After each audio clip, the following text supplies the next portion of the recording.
In front of me is INFINIX Zero and today I would like to show you how you can change screen timeout to never. Begin by opening Play Store and installing free app called Caffeine Keep Screen On. When it's ready, open it. Now select OK in Welcome pop-up. Tap on Timeout and make sure that Infinite is on. Then you can close your app and go into Tab menu.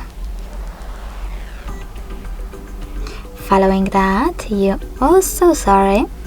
need to click on those three dots at the top right corner. Select Edit Shortcut Switch. Scroll all the way down and add Caffeine shortcut to Tab menu. Then go back and tap on it. As you can see, my shortcut is blue. That means that infinite sleep time is enabled. Thanks so much for watching. If you enjoyed this video, leave a like, comment and subscribe. Bye!